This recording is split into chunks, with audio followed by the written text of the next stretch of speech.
515장 눈을 들어 같이 생각하도록 하겠습니다. 눈을 들어 하늘 보라. 어지러운 세상 중에 곳곳마다 상한 영의 탄식 소리 들려온다. 빛을 잃은 많은 사람, 길을 잃고 헤매이며 강자처럼 기진하니 믿는 자여 어이할꼬. 눈을 들어 하늘 보라.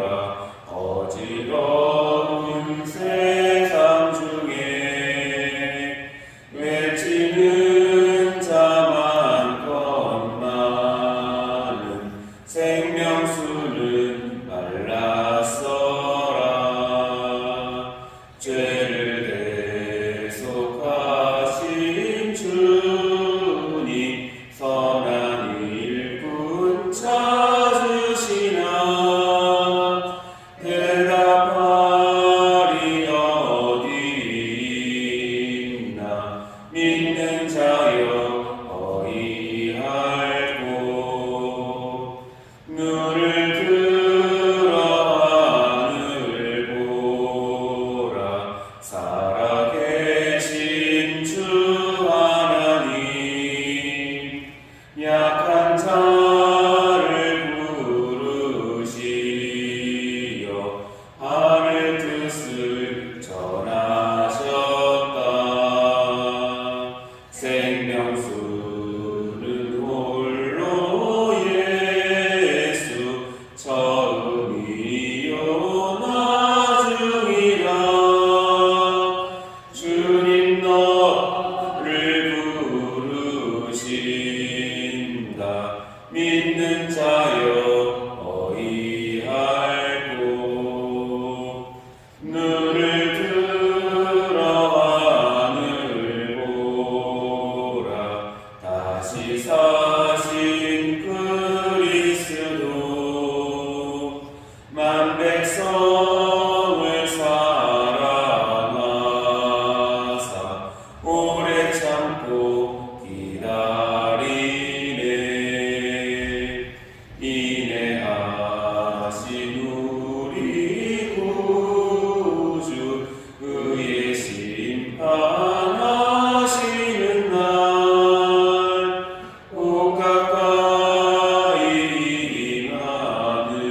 임하는데 믿는 자여 어이할꼬. 아멘. 말씀은 에스라서 1장 1절부터 7절입니다. 에스라서 1장 1절부터 7절, 구약성경 711페이지입니다. 구약성경 711페이지, 에스라서 1장 1절부터 7절 같습니다. 구약성경 711쪽입니다.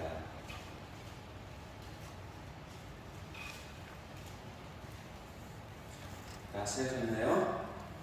같이 한 목소리로 통독하도록 하겠습니다. 읽겠습니다. 시작. 가사왕 고레스 원년에 여호와께서 예레미야의 입을 통하여 하신 말씀을 이루게 가사왕 고레스의 마음을 감동시키시매 그가 온 나라에 공고도 하고 조수도 내려 이르되, 가사왕 고레스는 말하노니 하늘의 하나님 여호와께서 세상 모든 나라를 내게 주셨고 나에게 명령하사 유다 예루살렘의 성전을 건축하라 하셨나니, 이스라엘의 하나님은 참 신이시라. 너희 중에 그의 백성된 자는 다 유다 예루살렘으로 올라가서 이스라엘의 하나님 여호와의 성전을 건축하라. 그는 예루살렘에 계신 하나님이시라. 그 남아있는 백성이 어느 곳에 머물러 살는지 그곳 사람들이 마땅히 은과 금과 그 밖의 물건과 짐승으로 도와주고, 그 외에도 예루살렘에 세울 하나님의 성전을 위하여 예물을 기쁘게 드릴지니라 하였더라. 이에 유다와 베냐민 족장들과 제사장들과 레위 사람들과 그 마음이 하나님께 감동을 받고 올라가서 예루살렘에 여호와의 성전을 건축하고자 하는 자가 다 일어나니 그 사면 사람들이 은그릇과 금과 물품들과 짐승과 보물로 돕고 그 외에도 예물을 기쁘게 드렸더라. 고레스 왕이 또 여호와의 성전 그릇을 꺼내니 일적에 느부갓네살이 예루살렘에서 옮겨다가 자기 신들의 신당에 두었던 것이라. 아멘. 오늘 설교의 제목은 마음의 감동입니다. 주님을 사모하는 마음으로 새벽을 깨우고 이 자리에 오신 사랑하는 성도 여러분 환영하고 축복합니다.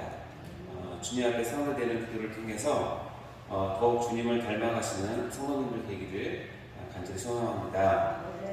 오랜만에 같이 되었습니다. 우리 다 같이 스트레칭 한번 해볼까요? 자, 우리 잠 깨기 위해서 손을 앞으로 쭉 올리시고 쭉 왼쪽 뒤로 한번 젖히시고요. 손 한번 쭉 돌리시기 바랍니다. 어깨도 쭉 돌려보시고 고개도 돌려보시고요. 자, 잘 계셨습니까? 네. 그동안 제가 올 2월 말에 한 번 더 했어야 되는데 제가 격리가 들어가는 바람에 2번 정도 빠져서 한 달 반 만에 이렇게 뵙는 것 같습니다. 만나 뵙게 되어서 너무 반갑고 감사합니다. 오늘 말씀은 지난주 저희 메디칼처치 증거교육을 할 때 같이 나누었던 말씀인데 여러분과 함께 더 한 번 나누고 싶어서 준비를 했습니다. 저의 짧은 인생이지만 살아갈수록 이 마음이 얼마나 중요한지를 깨닫게 됩니다. 제가 진료를 볼 때에도 또는 진료 가운데 환자와의 어떤 관계를 맺을 때에도 정말 느끼는 것은 이 말이라든가 그런 것이 아니라 마음을 다해서 환자들에게 다가가고 설명을 하고 위로해주고 할 때 그 환자들의 마음이 따뜻하게 받아들이고 그로 인해서 많이 병사가 후전되는 것을 볼 수 있습니다.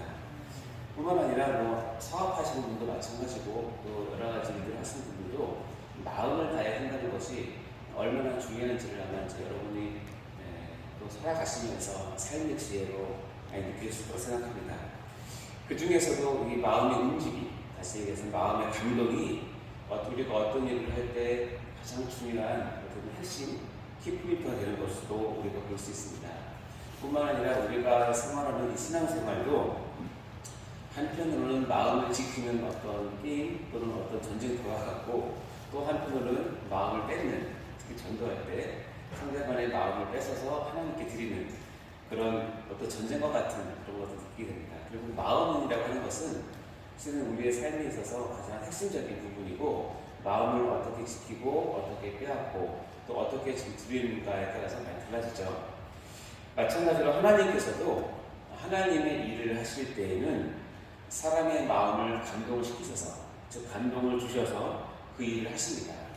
왜 그럴까 생각해봤는데 그것이 가장 안전하고 가장 효과적인 하나님의 방법이기 때문인 것 같습니다. 오늘 나누는 이 말씀이 그런 부분들을 우리에게 가르쳐주고 있는데요.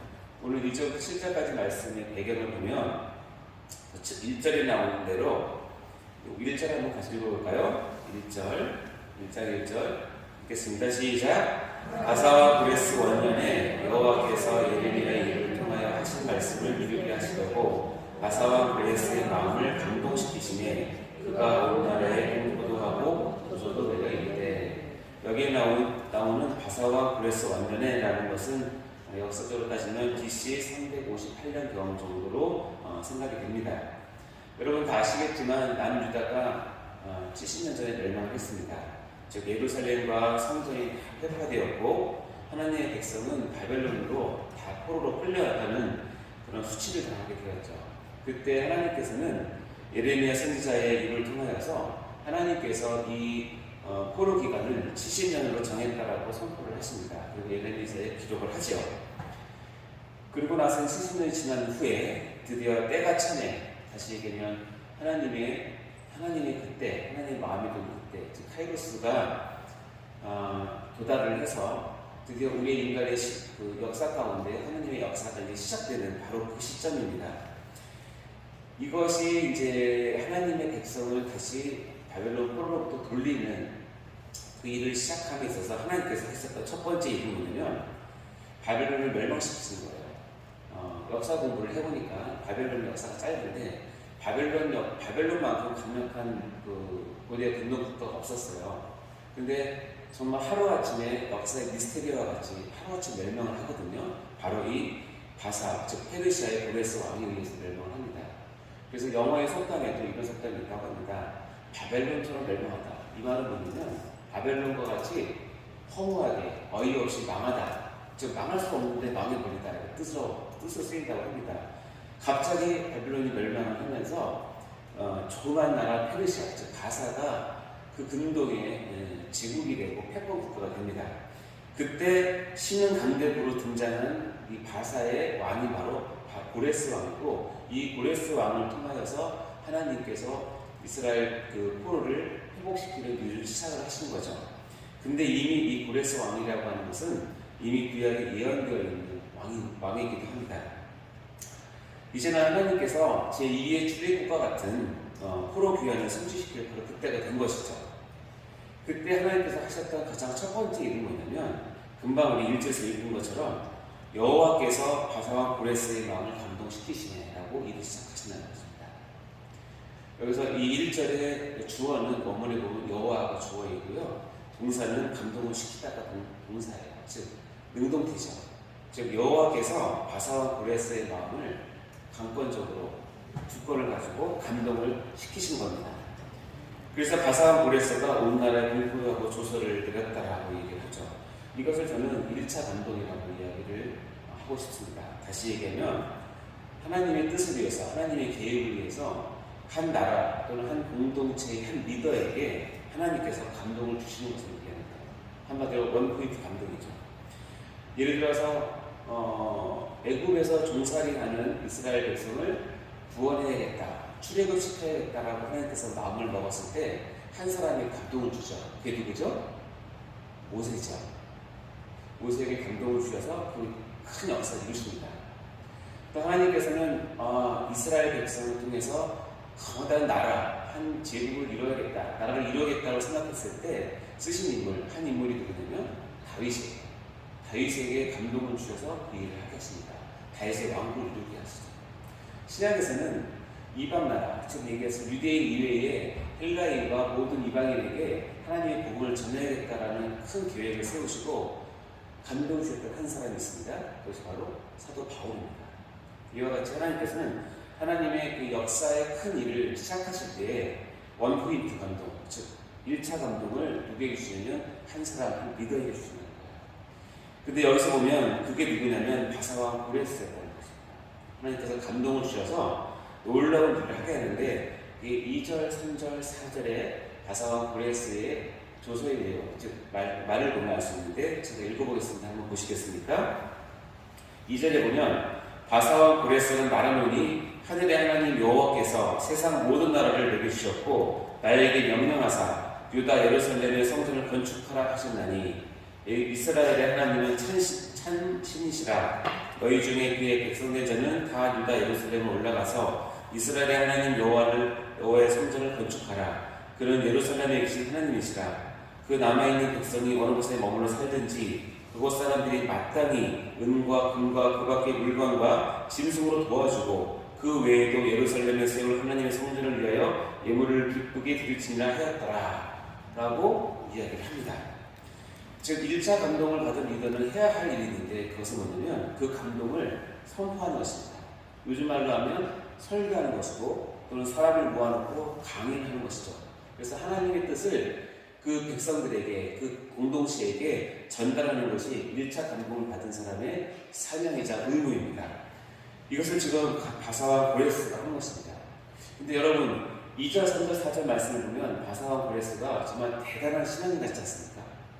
이런 고백을 하다니. 근데 참 아이러니하게도 역사를 보면 바사와 고레스는 하나님의 백성은 아니었던 것 같습니다. 왜냐하면 그 다른 흔적에서는 이 하나님의 백성으로서 하나님이 세우신 어떤 그 사명자로서 일을 하는 것은 아니거든요. 그럼에도 불구하고 하나님은 가사와 고레스를 하나님의 백성이 아님에도 불구하고 이를 위해서 감동을 주시고 쓰신다는 것입니다. 그럼 어떻게 전도사님 어떻게 2절, 3절, 4절과 같은 그런 고백을 하나님을 모르는 사람이 할 수 있어요? 라고 물어보신다면 대답은 할 수 있답니다. 하나님은 전능하신 분이기 때문에 그렇습니다.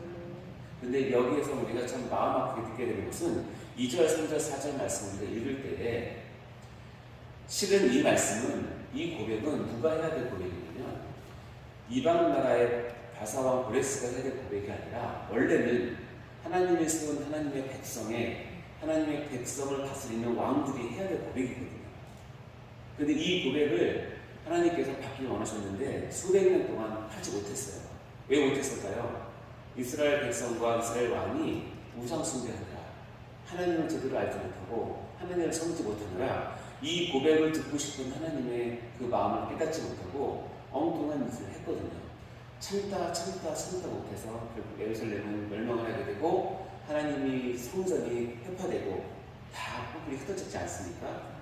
70년이 찾아 하나님은 마치 보란 듯이 하나님을 알지 못하는 이방 나라의 왕인 고레스 입을 통해서 이 고백을 하게 하신 거예요. 그럼 하나님의 마음을 느끼십니다. 안타까운 마음이죠. 그래서 이것을 읽는 하나님의 백성은 정말 수치스러운 말씀이에요. 이것은 내가 했어야 되는데, 우리가 했어야 되는데 지금 누가 하는 거예요? 이방 왕 고레스를 통해서 하시는 것이죠. 그 하나님의 마음을 읽으셔야 된다는 것입니다.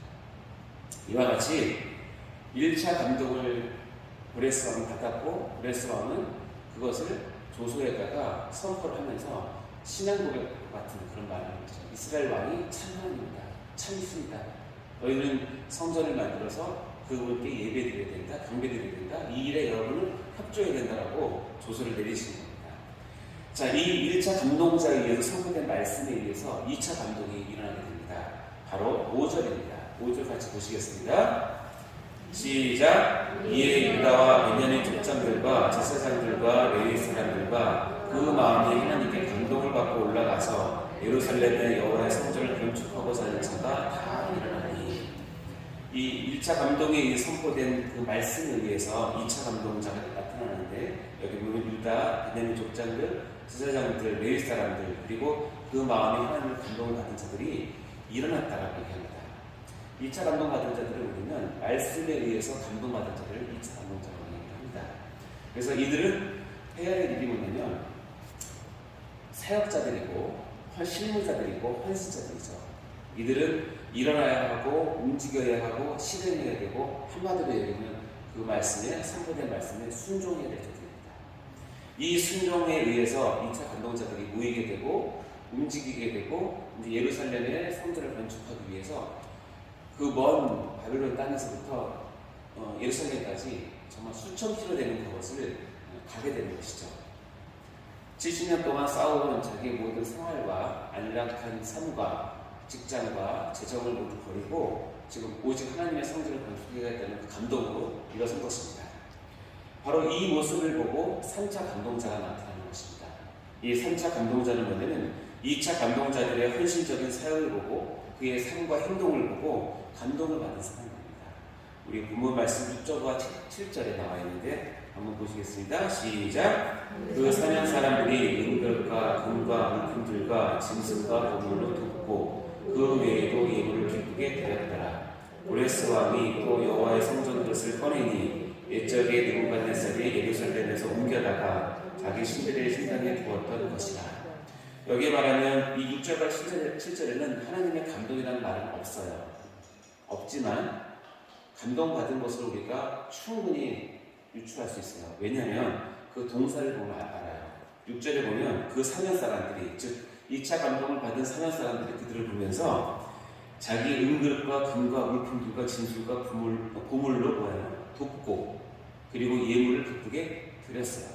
여러분 자기의 재물을 드리고 돕고 하나님께 예물로 드린다라고 하는 것은 마음의 감동 없이는 불가능합니다. 그렇죠? 3차 감동자는 이런 자들입니다. 이 3차 감동자에는 놀랍게도 고레스 왕도 포함이 돼요. 고레스 왕도 감동을 받았나봐요. 그래서 여호와의 성전 그릇을 바벨론 느부갓네살이 다 탈취에다가 자기의 보물찾기에 뒀는데 그것을 다 열어서 여호와의 성전 그릇을 꺼내서 이 2차 감동자들에게 제공합니다. 너희들 가서 성전을 짓고 제사를 드릴 때, 예배를 드릴 때 원래 그 쓰던 그릇들을 가지고 와서 예배를 드려라 하고 헌신하는 것이죠. 이와 같이 3차 감동자들은 2차 감동자들의 삶을 보고 헌신을 보고 봉사를 보고 감동을 받아서 온 자들이 3차 감동자들입니다. 자, 이와 같이 이 짧은 구절 가운데 하나님은 하나님의 일을 이와 같이 1차, 2차, 3차 감동의 알고리즘을 통해서 하나님 자신의 계획과 뜻을 우리 가운데 성취시키시는 하나님이신 우리가 알 수 있습니다. 여러분, 이것이 이해하기 쉽게 제가 사역하고 맡고 있는 메디컬 처치를 통해서 잠깐 소개하겠습니다.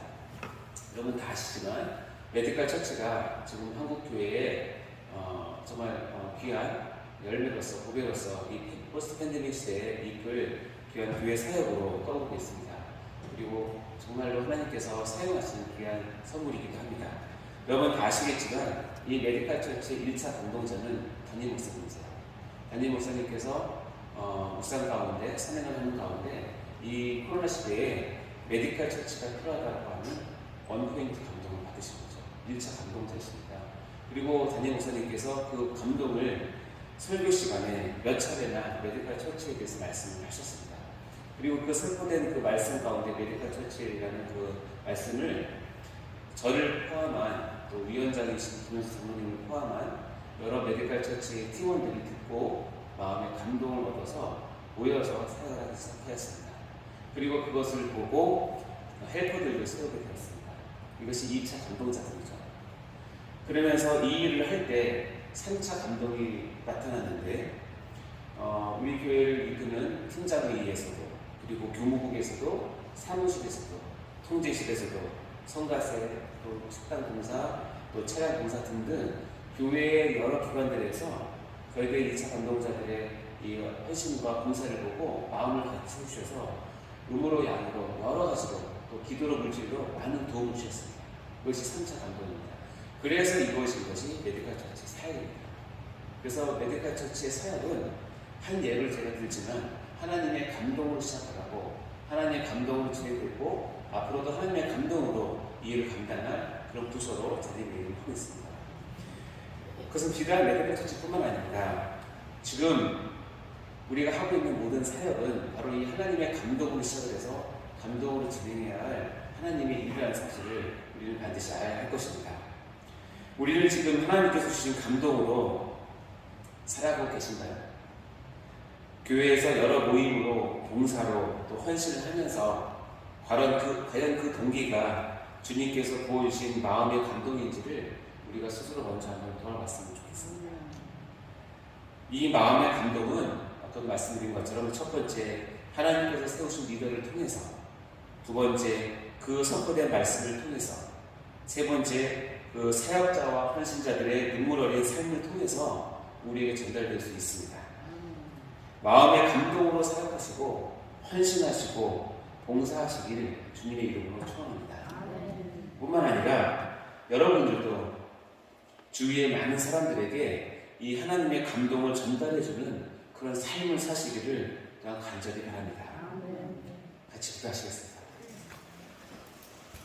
하나님 아버지 감사합니다. 이 저녁, 이 새벽 시간에 하나님의 감동이 저희 가운데 임하게 하여 주시옵소서. 우리가 맡고 있는 모든 사역과 봉사의 자리와 또한 가정과 직장과 모든 관계 가운데서 정말 하나님께서 원하시는 일들을 위하여서 하나님께서 저희에게 하나님의 감동을 주실 때에 그 감동에 따라 순종하며 실행하며 나아갈 수 있는 저희가 다 될 수 있도록 도와주시옵소서. 뿐만 아니라 저희들의 이런 모습들을 통하여서 주위의 많은 사람들이 하나님의 감동을 전달받을 수 있도록 도와주시고, 이로 인해서 하나님의 감동으로 넘쳐나는 하나님 나라와 세계의 교회가 될 수 있도록 주님 축복하여 주시옵소서. 주님, 저희들이 하나님의 감동에 충만한 자들이 되어서 이 예스라처럼 또는 모세처럼 다윗처럼 바울처럼 한 시대를 하나님 앞에서 책임지는 그런 사명자로 사역자로 다 설 수 있도록 도와주옵소서. 저희들이 하나님 감동을 일할 때 하나님 도와주시고 하나님의 영광을 받아 주옵소서.